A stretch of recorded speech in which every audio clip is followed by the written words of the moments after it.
कैसे हैं आप लोग। आशा करती हूँ कि आप सभी अच्छे होंगे। तो गाइज अभी बज रहे हैं यहाँ पे दोपहर के 2 और आज का ब्लॉग मैं 2 बजे से स्टार्ट करने जा रही हूँ, क्योंकि ना सुबह से उठने के बाद नाश्ता वगैरह बनाने में भी काफ़ी टाइम लग गया था। और आप अभी इधर देख सकते हैं कि किचन में भी अभी मतलब सारा फैला हुआ है। और अभी यहाँ कुछ कपड़े ऐसे रखे हुए हैं, ऊनी कपड़े हैं, इन्हें भी धुलना है। तो ये सारा काम मुझे आज करना है। वैसे 2 बजे से ब्लॉग भी स्टार्ट हो रहा है और 2 बजे से आज मेरा काम भी सारा स्टार्ट हो रहा है। तो देखिए आज मुझे लगता है ना कि आज सारा दिन ऐसे ही मेरा जाने वाला है। तो अभी तो हमने वॉशिंग मशीन लगा रखा है, मशीन चला रही हूँ। और फिर उसके बाद कुछ वहाँ पे आप ये देखिएगा किचन में, वहाँ पॉलीथीन में, वहाँ नीचे वाले वाइट वाले पॉलीथीन में सब्जी वगैरह रखा है, उसे भी मुझे छांटना है। तो कुछ काम था तो वो मुझे करवाना था, तो वो मैं बाद में आप लोगों को बताऊंगी जब मेरा काम शुरू होगा तब। अभी से मैं नहीं बताऊंगी, पता नहीं होगा कि नहीं होगा, ये भी डाउट है। तो फिर चलिए आज का ब्लॉग यहीं पे मैं स्टार्ट करती हूँ। लेकिन आप लोगों से रिक्वेस्ट है कि जो लोग न्यू हो प्लीज़ चैनल को सब्सक्राइब कीजिएगा और बेल आइकन को ज़रूर प्रेस कीजिएगा। वीडियो पसंद आए तो लाइक शेयर और कमेंट्स करके मुझे बताना मत भूलिएगा। और आज हमने बाल धुला है, बस सिंदूर और बिंदी मैंने लगा लिया है और बाल अभी भी गीला है मेरा।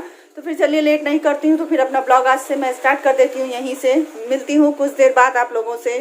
हमने ऊनी कपड़ा, और ऊनी कपड़ा के लिए हम मंगवाए हैं ये वाला इजी से ही हम अपना सारा ऊनी कपड़ा धुलेंगे। तो अभी मेरे समझ से शायद एक ढक्कन में हो जाएगा, इससे भर के एक ढक्कन में इतना ही काफ़ी है, इतने में ही हो जाएगा। तो इतना मैं डाल के, पहले मशीन चल रहा है तो बस उसमें ऐसे ही डाल के छोड़ देना रहता है, वो साफ़ हो जाता है। तो इसी तरीके से हम अपना ऊनी कपड़ा धुलते हैं। आप लोग कैसे धुलते हैं मुझे बताइएगा।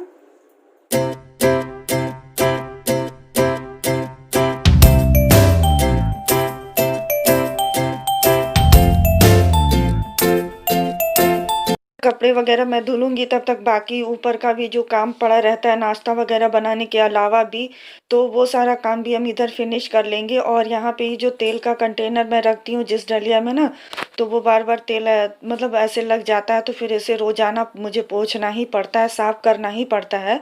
तो यहाँ ऐसी इसी तरीके से और भी कई छोटे मोटे काम हैं जिन्हें मैं करने लग गई थी। और फिर मैंने सोचा कि पहले मैं किचन की क्लीनिंग कर लेती हूँ। तो यहाँ क्लीनिंग के लिए पहले मैंने जो सूखे डस्ट वगैरह थे, जो भी कुछ गिरा वगैरह था, तो उन्हें पहले हम झाड़ लेते हैं सूखे कपड़े से ही। फिर उसके बाद ही हम अच्छे से क्लीन करते हैं, जिससे कि ये रहे ना कि फिर कपड़ा जल्दी गंदा नहीं होता है, वरना कपड़े बहुत अधिक गंदे हो जाते हैं किचन के। और मुझे तो किचन के टॉवल डेली धुलने ही पड़ते हैं। अगर मैं एक दिन ना चाहूँ कि ना धुलूँ तो फिर ऐसा होता नहीं है, क्योंकि मेरी आदत है कि मैं लगातार कपड़े में हाथ पोंछते हुए रहती हूँ। और कोई भी कंटेनर जैसे मसाले या दाल वगैरह के जो भी डिब्बे हम धुलते हैं या साफ़ करते हैं या यूज करते हैं, तो मैं बराबर उसको पोंछती रहती हूँ। तो इस वजह से कपड़ा रोज़ डेली मेरा गंदा होता रहता है। क्या आप लोगों के साथ भी ऐसा ही होता है? आप लोगों की ऐसी ही कुछ हैबिट है मुझे बताइएगा प्लीज़। तो यहाँ सारी सब्जियाँ मैंने छाँट ली है, छाँट करके अलग कर ली है।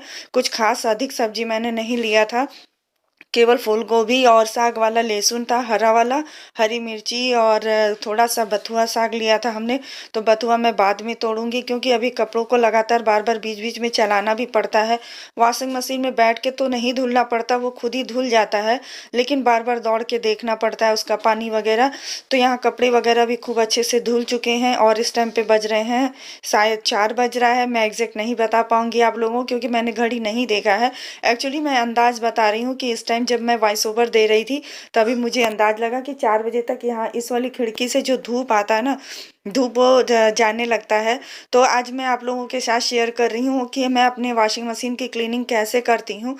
वैसे वॉशिंग मशीन की क्लीनिंग बार बार डीपली क्लीनिंग तो नहीं हो पाता है, लेकिन ये जो पुराना वाला वॉशिंग मशीन हमारा जब ख़राब हुआ ना, तो जब ख़राब हुआ तो फिर जो देखने आए थे मशीन बनाने वाले, तो उन्होंने कहा कि आप लोग इसे बिल्कुल जितना पानी जहाँ तक आप लोगों के लिए संभव हो पानी को सुखवा दिया कीजिए, क्योंकि होता क्या है अंदर जो लोहे के पार्ट्स लगे रहते हैं वो जंग खाने लगते हैं और जो बाहर की बॉडी रहती है वो भी ख़राब होने लगती है, इसलिए ज़रूरी होता है।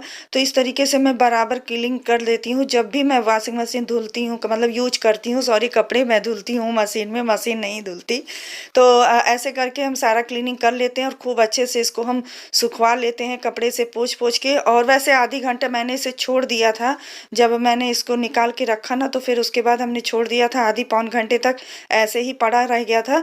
और मज़े की बात ये है कि हम हमारी इस खिड़की से धूप खूब अच्छा आता है, तो धूप जो भी थोड़ा बहुत लग जाता है, लेकिन फिर भी अच्छे से सुखवाना पड़ता है, बगैर सुखवाए मशीन रखने लायक नहीं रहता है। तो इस तरीके से मैं अपना मतलब बराबर जब-जब मैं वॉशिंग मशीन यूज़ करती हूँ, तब मैं ऐसे थोड़ा-सा साफ कर लेती हूँ। और कभी-कभी गंदा नहीं रहता है, तो नहीं भी करती हूँ।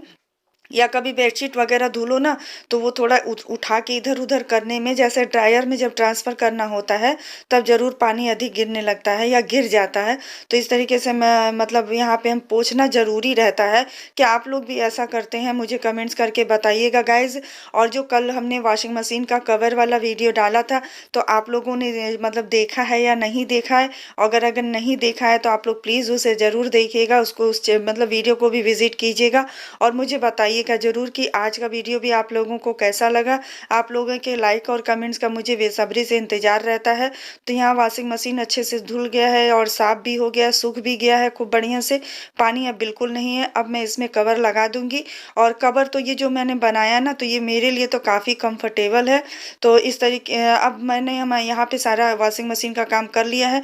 अब मुझे करना है डस्टिंग, तो डस्टिंग वगैरह करने के बाद ही मुझे थोड़ा-सा काम हल्का होगा, क्योंकि अभी इसके बाद मुझे लंच बनाना है।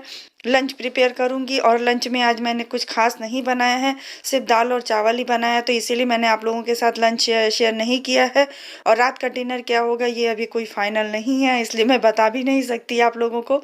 तो यहाँ सारा मतलब सब कुछ ठीक-ठाक कर दिया है मैंने, साफ़-वाफ़ कर दिया है, अब ये कवर मैं लगा दे रही हूँ। वैसे सच बताऊँ ना, तो ये कवर मुझे बहुत कम्फ़र्टेबल लग रहा है, क्योंकि इसका कपड़ा भी बहुत मोटा है और ये जो पर्दे मैं इसे सालों से यूज़ नहीं कर रही थी, मतलब यूज़लेस बिल्कुल पड़ा हुआ था। मैं काफ़ी टाइम से सोच रही थी कि इन पर्दों का मैं क्या करूँ, और कोई भी सामान गली में या नाली में फेंकते तो नहीं बनता है ना, ऐसा तो नहीं हो सकता है। तो इसलिए मुझे काफ़ी यूज़फुल लग रहा है। बस इसको इस तरीके से कवर करके हमने हटा दिया है। अभी खूब अच्छे से सुरक्षित भी रहेगा, इस पे पानी या धूल गर्दे वगैरह कुछ नहीं पड़ेंगे। तो फिर चलिए अब मैं चला लगा लेती हूँ अपना झाड़ू। झाड़ू लगाने के बाद मैं पोछा भी लगाऊँगी। और पोछा मैं हाथ से ही बैठ के लगा रही हूँ।